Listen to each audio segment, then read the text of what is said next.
Call this meeting to order at 5:34. This is my gavel. All right. Councilor Cruz is on his way. Councilor Monahan is an invited guest, not a member of the committee, but he is also on his way. Mr. Clerk, I'll hand it over to you. Item 1, ordered that the City Council hereby declare the city-owned parcel at West Elm Street, Brockton, Mass., known as Keith Field, Assessors Map 58, Route 71-1, Plot 56, being the same premises shown on Plan of Land in Brockton, June 12, 1920, Haywood and Hayward Surveyors, 28 Main Street, Brockton, filed with Plymouth County Land Court Records as surplus and available for disposition. Invited Councilors Rodriguez, Councilor Monahan, and Dr. Jim Cobbs from the school department. We also have Attorney Resnick as well. And Attorney Counsel, Resnick. yeah, and a couple of people here as well. Attorney McCluskey, Derek Heim, who've come in. No, Jim Cobb's on the list, right? Oh, I was going to start with you, actually. Have him actually go first.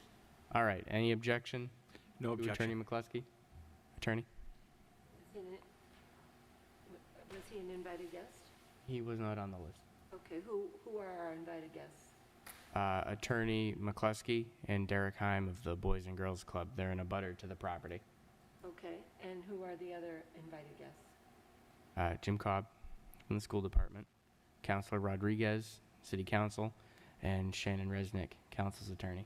So you're going to hear from someone who's not an invited guest first? Well, let me go first, and then All right, we'll give it to Moses. Good evening, Mr. Chairman and members of the Real Estate Committee. As you said, my name is Moses Rodriguez, and I'm a city councilor here in Brockton.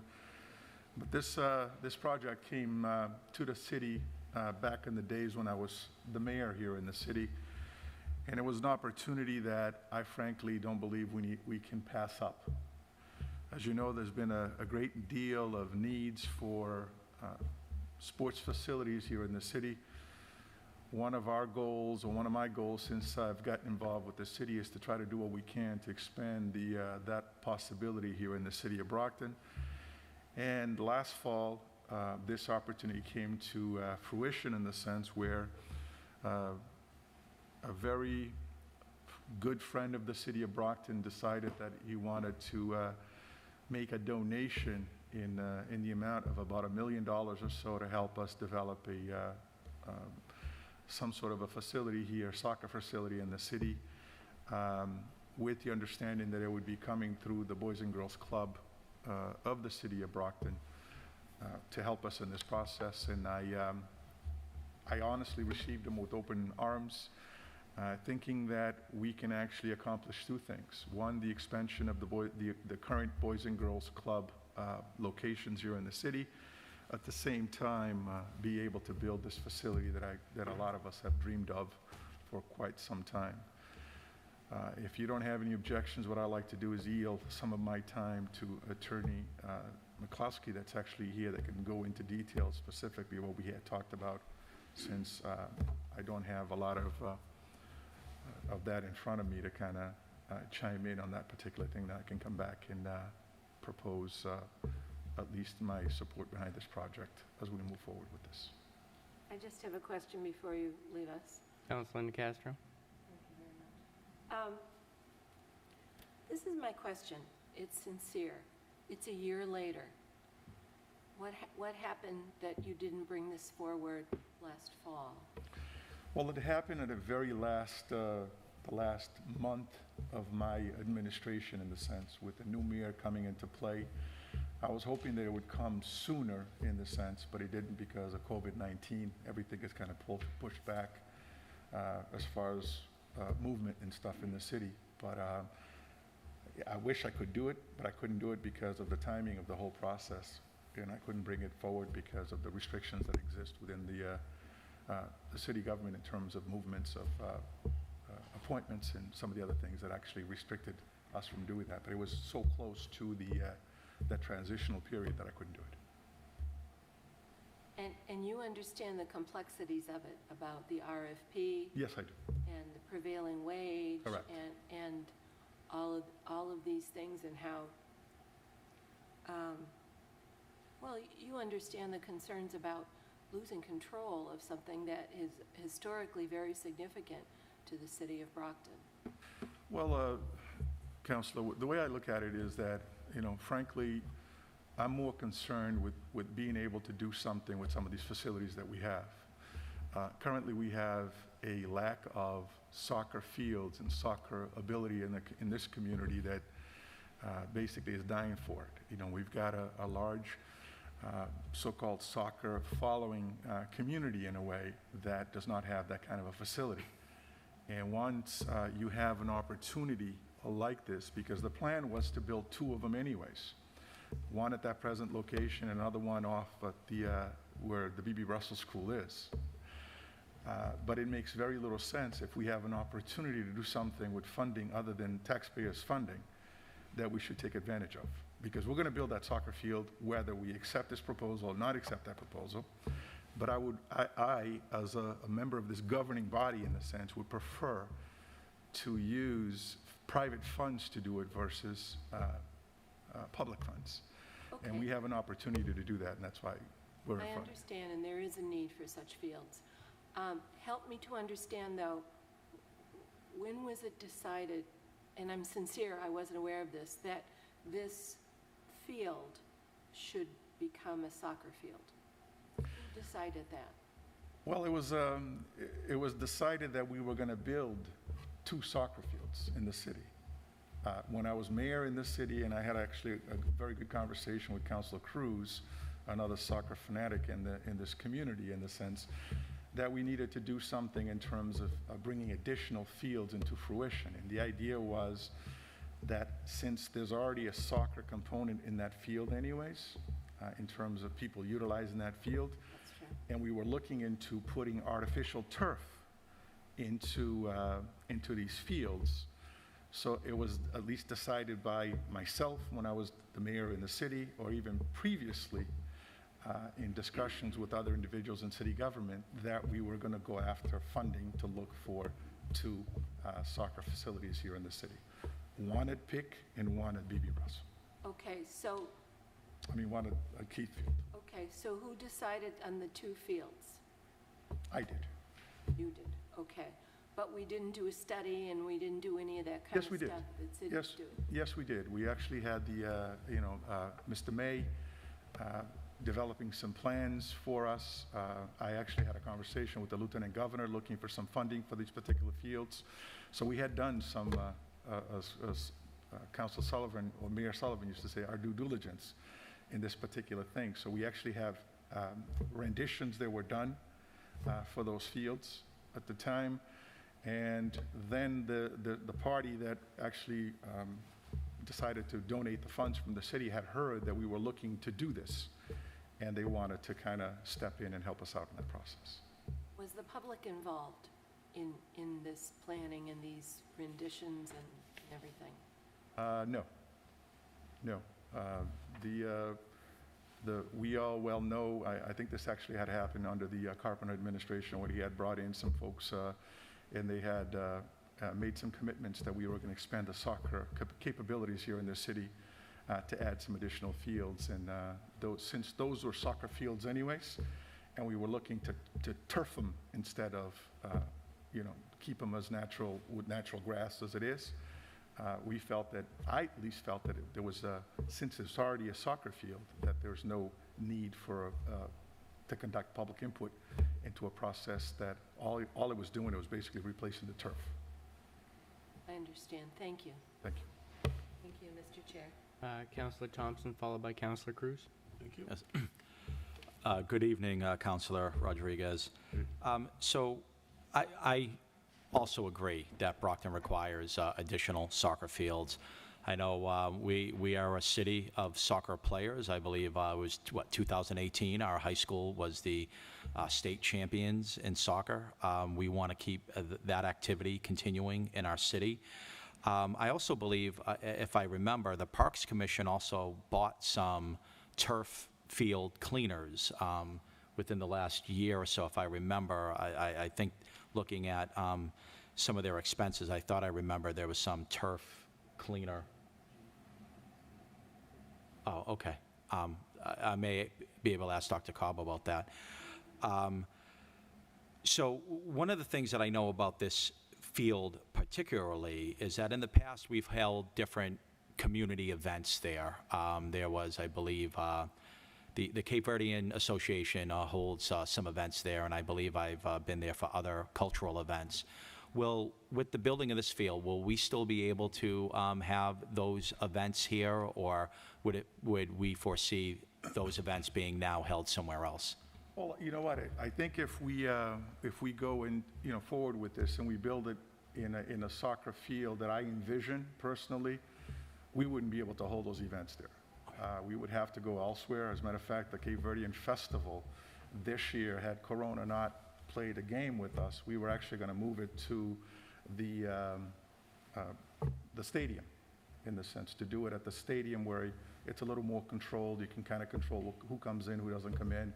And the idea is to try to do some of these other activities in places like that. That's just basically a field. I mean, we're holding it at a field that could be technically held anywhere. It's not like you've got a stage, a built-in stage or anything like that. Everything has to be trucked in to be able to afford us that kind of a festival, in a sense. So it doesn't really matter that it's actually held there or elsewhere. Okay. And then lastly, would the expectation be that this soccer usage would incorporate that full grass area? Like this project would incorporate that full grass area? It's the size of a standard soccer field, so there'll still be some grass around, in the sense, but at least the surface, the soccer surface, will be artificial turf, so that it can accommodate the multiple games on a daily basis. And that's one of the problems that we have with some of these natural grass fields, is that you can't really play too many games on them because it gets basically destroyed especially when it rains or it doesn't rain. So the reason why we were looking to go through this artificial turf setting is that you can actually have fewer facilities and hold more games on these facilities. Okay. I think some of my remaining questions, I think I'll address to Attorney McCluskey, who can maybe provide some answers as to the full usage of that area. But I thank you for your time, Councilor Rodriguez. Councilor Cruz? Thank you, Mr. Chairman. Actually, going to Councilor Nicastro's, some of her concerns, which are valid, there's two things, really there's only one thing in front of us tonight as a committee, is to call this land surplus. Those public controls and what happens in the future, the Boys and Girls Club has raised well over $5 million and is looking they need to expand terribly. There's two prongs here, and it's amazing how good this is going to be for the city. But what we have to do tonight is just start the first process, and that's called the land surplus, so that the mayor's office can develop an RFP, a request for proposals. There's no guarantee that the Boys and Girls Club will be the winning bidder in that. It's not a bid, it's a request for proposals. Those safeguards that we want to make sure are in there will be written into the request for proposal, and the public will have an opportunity to weigh in on those.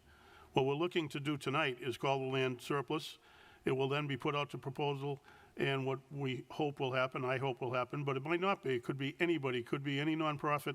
I have spoken to the mayor. In the request for proposal, we'll talk about a nonprofit that does work with the youth of the city.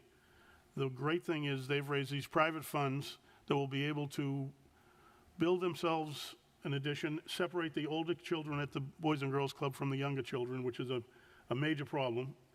They do tremendous work for the city. I have to be up front. Before I was a counselor, I was on the board of directors at the Boys and Girls Club. It's one of the most important youth organizations in this city, but they're bursting at the seams and need to grow. They don't own the parking lot next to the building. The church owns it, and it's a problem. So what we're looking to do is just call this property surplus so that we can go to the next step, which is then have the mayor's office write a request for proposals, which will have all those guarantees in there that we want, and then we'll be able to weigh in with the mayor's office on. And then they have raised enough money that they are looking to build the soccer field, and then how it happens, and again, there is certainly some problems in how we do this, but they are looking to build a soccer field or give the city the money through the city council to build the soccer field. So instead of using taxpayer dollars for the soccer field, but that's only 50% of what we're hoping to get done with this proposal. The other 50%, and at least as important or more important, is to be able to allow the Boys and Girls Club to grow. And so that's, I believe, and Attorney, you can correct me if I'm wrong, but the only step we need to do tonight is call this land surplus so that the mayor's office can move forward with a request for proposals. Yeah, that's correct. That happens a lot of times when you do your zoning ordinance changes too. You'll have the developers who perhaps want to come in and develop on that land, start talking about the projects. And I always remind you, you're talking about the overlay change, not the project. So you're only talking about the putting this land as surplus. And I do caution the council, no offense to Attorney McCluskey, but as a potential bidder, to not take too much of what they say as hard facts, science, and legalese, because they have an interest in your decision today, as may any person who wants to use this land. There is no guarantee that they will be the winning bidder, and that soccer field does get developed. You might very well end up with a commercial entity in the same space. There are plenty of other issues with the land. The description that I gave provides for the entire lot to be declared as surplus, which may not be what the RFP ends up doing. So we might tell the mayor's office the entirety of this land is available for surplus, and they might say on the RFP, actually, we're only going to give this subsection. So that can be done as well. You can also limit the time on your surplus declaration if you want to say, we're going to declare this as surplus for a period of 1 year, available for the city to do with what they want. If they don't act within a year, it comes back to the city. That's an option. It's registered land, so there's a land court component. So in order for the land to be transferred, there's an additional step. So this is not something that I foresee being able to be accomplished before December. So those are just the things that I wanted to have everyone know, and to just be very conscious tonight about making a decision for a potential bidder, because that could be a violation of procurement laws of Massachusetts. Correct, and as I stated, there's no guarantee that the Boys and Girls Club will be the winning bidder. Correct. Is the mayor able to put into an RFP that it has to be a nonprofit organization? That is, I believe we have in the past, but I don't. We have in the past, and it could be. It could very well be. But that's really within, The mayor's office. that would be more coming from Attorney Bridges than me, as to what the next step is. My role is, I drafted the order in front of you, based off of the description of the land that I was given from Councilor Monahan.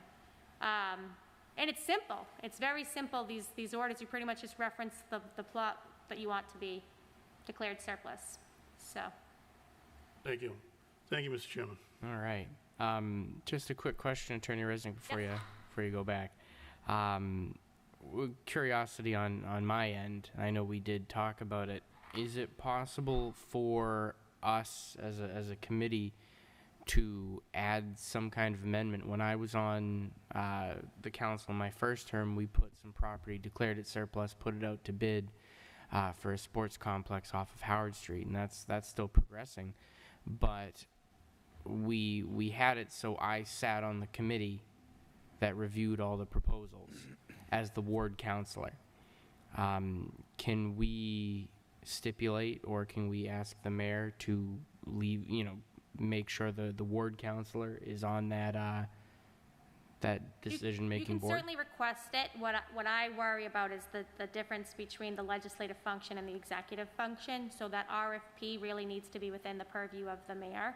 But what I do think you have the right to do is to say that the transfer of the deed has to be reviewed by the city council. But you're really giving the right now, you're releasing the control and how the land will be used in any context to the mayor. So the mayor does not need to put this out to bid. You're just saying that he can. He could sell it, you know, I mean, any commercial entity could come in and buy it for substantially more money than the Boys and Girls Clubs are able to put into it right now. So it's just the legislative function being transferred to the executive function at this phase. All right. Councilor Thompson has something. Councilor Mendez, you're the only one who hasn't said anything. Do you have anything before Councilor Thompson?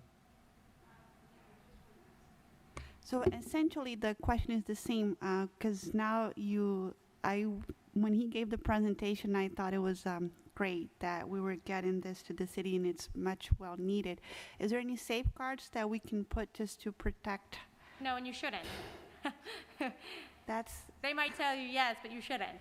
That's procurement in Massachusetts. You should not receive advice. You should not give control or allow drafting to come from a potential bidder. It shows favoritism in the bidding process. Who knows? Maybe no one else wants this land. I did a very similar project for Plymouth County for the old Registry of Deeds, and they thought they had. I actually think it was the Boys and Girls Club. They thought that they had someone who was going to come in and purchase that land, and it ended up being someone completely different for a substantial more amount of money. It does happen. So that's just for your knowledge, just so you know what you're voting on tonight. You're not voting on a project.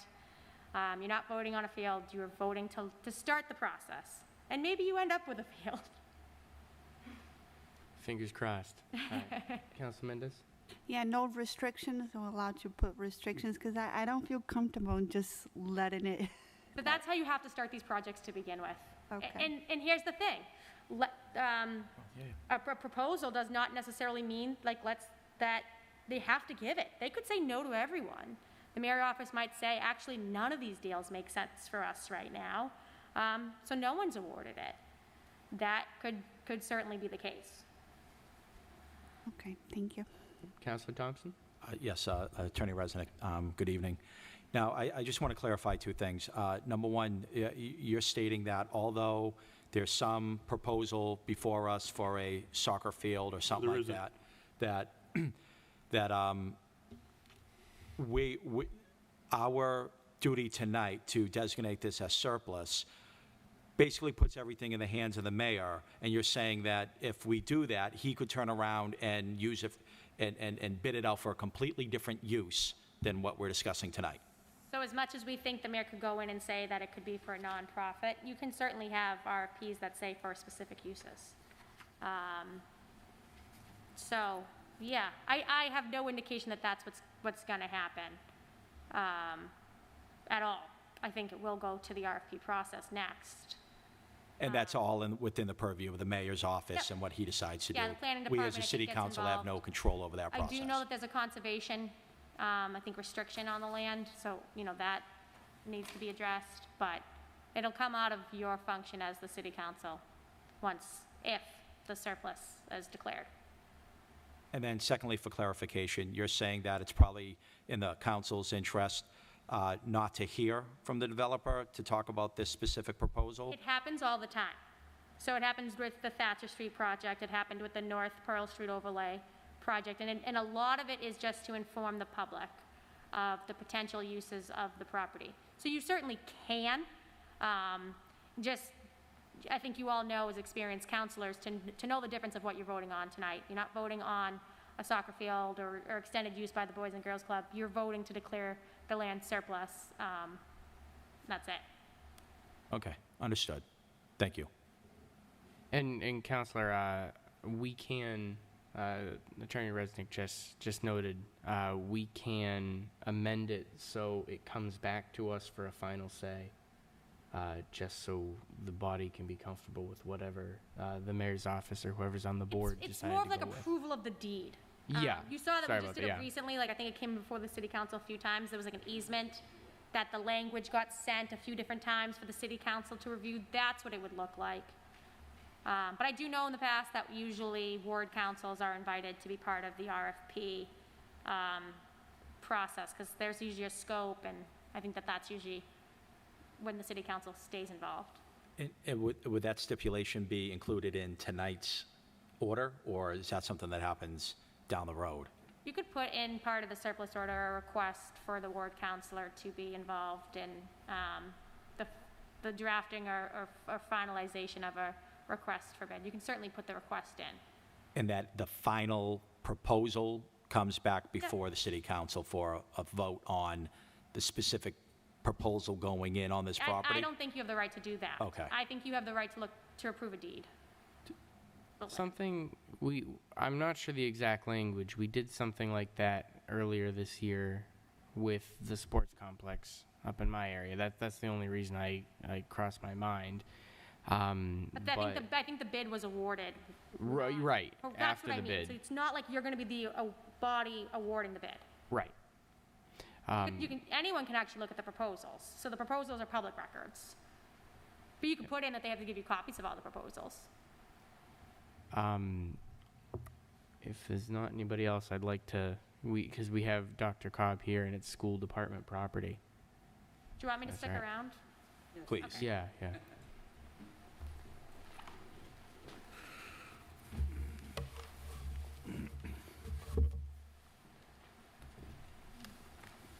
Good evening. Oh yeah. Do you have anything from the schools? We didn't want to sell off your land out from under you. Well, you know, again, this is kind of news to me. I'm just kind of coming up to speed on what's going on. I did talk to Superintendent Thomas yesterday afternoon regarding this proposal. Our concern, obviously, is, you know, it's this field that's used for the school and for facilities, you know, different events. My concern is once it's whatever, if it's developed or if we release it and it's developed, you know, we will still be responsible to maintain it as we do now. And we have the turf cleaners to do that with. But we also want to still be in control of the facilities rentals, you know, not necessarily rental, but who's going to booking. We always book the facilities and we book the events. So we want to control that as well, because there may be school events or sporting events that we want to use the field for. So we would book any other events around those school events. So. All right. Counselors? Counselor Cruz? No, I don't think so. I just, you know, it's actually, when you read it's a very old piece of property. It's actually city land that's taken care of by the school department. And that's typical of all the school building departments. We city owns and we maintain them. Yeah. Okay. And originally, when this started to get talked about, it was under the impression that the Parks and Recreation Department ran it, in which case you'd have to go to the legislature to change, to use the land. We found out it's not, it's city land, and again, all we're talking about tonight is starting that process, and I can tell you that I have spoken with the mayor, and this won't be going to a commercial developer. The difference with what you had up in your ward is that's a private for-profit organization.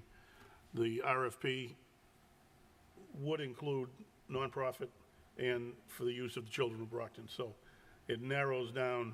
Now, certainly, there are many organizations that might look at this and say, we want to, but I want to stay away from the word bid on this, because it's not a bid.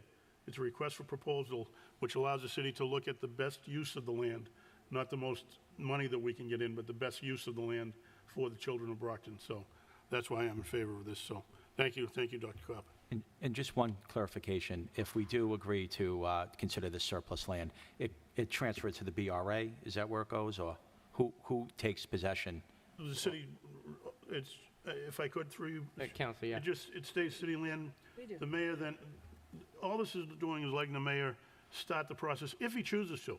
He could choose to say, no, I don't want to do this. We're just saying it's surplus land. You can put together a request for proposals if you want to, because he is the executive, we're not.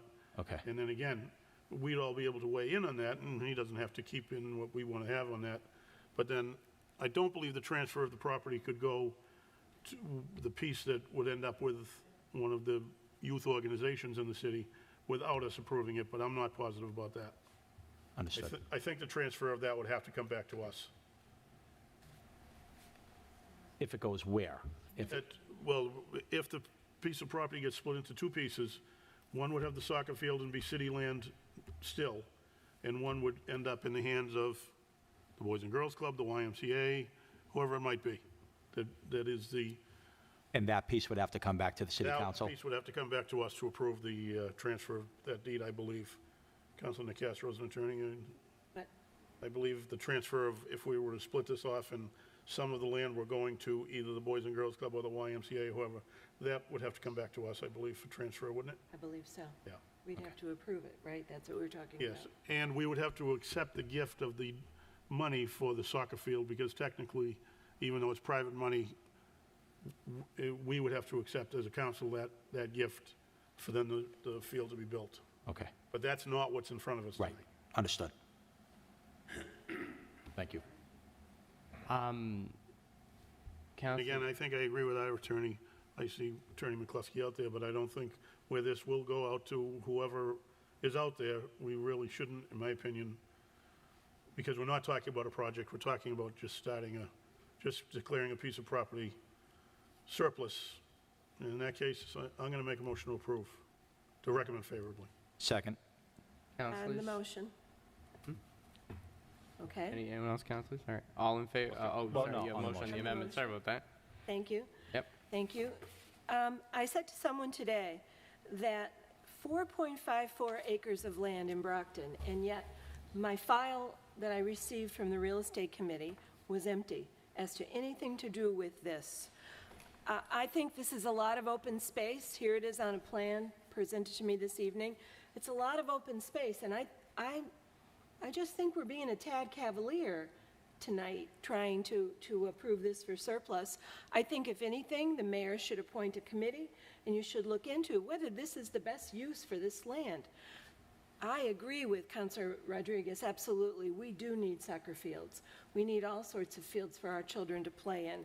Is this the best use of this land right here? Because it's a nice piece of open space in our downtown area. How many downtown areas do you know who have open space that look like this, that will be pretty much filled in if this plan, which has many hoops to jump, comes to fruition and a soccer field is built? I need more information. I'm not sure this is the highest and best thing for us to be doing right now. I'm not sure this is what the public wants us to do. I hear that this has been around for a year. I heard about it 6 months ago. I heard a whisper about it. But I never had any particular information until 2 weeks ago when it appeared in my packet for a city council meeting and this formal process started. I think this is a really big deal, and I have 12 pages about the history of this field and why it's architecturally significant and its building was significant. And the Keats were a huge family in this city, and maybe they're not currently sitting in the room tonight speaking for themselves and defending keeping it the way it is, but I just think I need more information to make a decision like this. And I think we should be getting that information before it even comes in front of us, is what I think. I did talk to the mayor. He's not sure. I recommended to him, I strongly suggested that he make a committee. I see it as a red herring that someone is giving $1 million and it has to be spent by the end of the year, because we all know that those funds aren't coming to us. They're going to the Boys and Girls Club. And that gift can be made by year end, and that person will get a tax benefit from it, regardless of whether all our ducks are in order here. But I don't feel that they are, and I'm really concerned about this going forward tonight. Maybe that is ultimately the right thing to do, but I need more information. I really do. And I'm not sure. There's a culvert, there's a river with the culvert under it. Over here, we already know the culvert broke, and you know, we've incurred all kinds of expense repairing it. On the other side of West Elm Street, I don't know if this work can all be done here. I mean, there's just a lot of information, and what do we do if some other bidder gets it? What do we do then? As Attorney Resnick described, I just need more information. I don't think we're ready, at least I'm not ready to make this decision. This is a huge decision on 4.54 acres close to our downtown area, and a historic field at that. Thank you, Mr. Chair. Thank you. Councilor Cruz? On the motion, and I couldn't agree more, it's just that that's not what's in front of us tonight. In fact, talking about the field and all isn't what's in front of us. All those are questions that do need to be answered. And I believe with the mayor in an RFP, you talk about what happens if somebody else gets it. An RFP does not have to be, the mayor can say, sorry, I don't like any of these proposals, and you walk away. So in fact, if somebody wanted to make an amendment to put a time frame on this, I don't have a problem with that. Sorry about that. We're all getting it, it's the city. But all we're doing tonight is step one in a process that will answer all those questions. Until we start this process, there is no way to get all those questions answered. And again, the mayor can agree with all of what you've just said, and we may look and say, this isn't the right thing to do, and we won't move forward. But tonight, the only thing on our agenda tonight is declaring the land surplus so that process can start and those questions can be answered. And again, so on the motion, and again, unless somebody would like to make a motion to put a time frame on this. Would, Any amendments or and anything, on Councilor? the motion as well. So we talked about two different amendments, one to put a time frame and then potentially one to develop a committee which includes the Ward 2 Which Council. I don't believe we can do. Oh. I think that would be the mayor. I think would- the We mayor can would ask have to the make mayor that when we're done, declaration. which I believe he'd have no issue with that. Okay, so the only amendment that we can do on this one is to put a time limit on the length of time in which this would be deemed surplus property. And I would recommend if we were to do that, that we do it at least at the end of next year, because there's some time frame involved with, December 2021. yeah, I'm confused, 2021. Okay. I would recommend no sooner than that, because there's a lot to this. Again, a lot of it is structural, there are conservation issues, there are some real questions about the physical aspects of this, which need to be answered. But if we make it too short a time, I think we could be causing, it could be that we do look at this and say it's the right process, right program, and we kind of handcuff ourselves. So, Understood. So would you have to remove your motion for then a new amended motion to be made, or? I take my motion to recommend favorably back. All right, any motions? Then I would make a motion to recommend favorably with the stipulation that the time period in which this matter is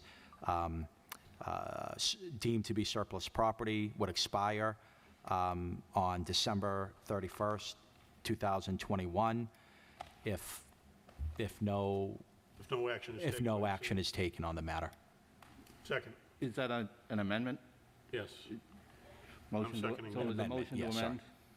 All right, the motion's been made and seconded. All those in favor? All opposed? All right, Make a motion to recommend favorably to the full city council as amended. Second.